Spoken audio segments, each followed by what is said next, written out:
اور میں نے پہلے بھی گزارش کی تھی کہ اس میں بہت بہترین رول پلے کر سکتی ہے تبلیغی جماعت اور اس کے افراد.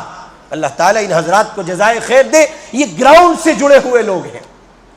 تبلیغی جماعت اس سلسلے میں جتنا منفرد کردار ادا کر سکتی ہے. جماعت کے احباب سے بصد احترام یہ گزارش ہے کہ آپ حلقے جات مشوروں میں اس بات کو رکھیں اور مزید اس سے اوپر کے پیمانے پر کوئی مشورہ ہو سکتا ہے. حساس طبیعت کے ساتھ آپ یہ بات رکھیں. اس وقت ملت کی بنیادی ضرورت ہے اور امید ہے کہ بہت جلدی مرکزی شخصیات کی طرف سے یہ بات آئے. ہماری تبلیغی جماعت کا نظام چونکہ بالکل منفرد رہا ہے ہمیشہ سے, وہ صرف اور صرف اللہ رسول کی بات زمین سے نیچے اور آسمان کے اوپر کی کرتے رہے ہیں. یہ ان کا اپنا ایک نظام رہا ہے, بس اللہ اور اس کے رسول کے دین کی دعوت دینے کا. اس واسطے ان کو اس نوع کے مسائل سے نہیں جوڑا جاتا ہے اور نہ ان سے کہا جاتا ہے. لیکن اب یہ وہ ہندوستان نہیں ہے جب ان کو چھوڑ دیا جائے گا. انہوں نے بھی لاک ڈاؤن میں کرونا کال میں حالات دیکھے ہیں.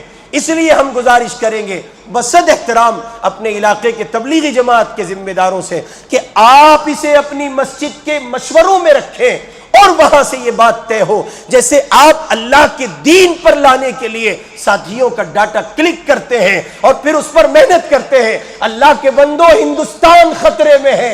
ملک ہی سلامت نہ رہا, اذان کیسے سلامت ہوگی؟ ملک ہی سلامت نہ رہا, مسجدیں کیسے سلامت ہوں گی؟ اب ملک ہی سلامت نہ رہا تو آپ کا, میرا یہ مدرسوں کا, تبلیغ کا, خانقاہ کا اور دعوت کا اور فلاں کا نظام کیسے سالم رہ سکتا ہے؟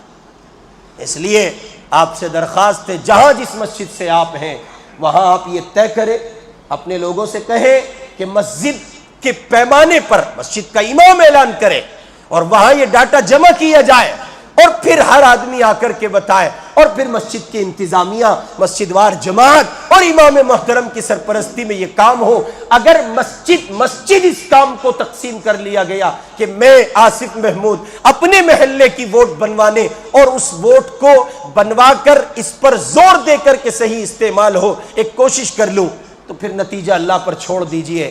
ایسا نہیں ہو سکتا کہ آپ کی محنت ہو اور پروردگار اس کو ضائع کر دے.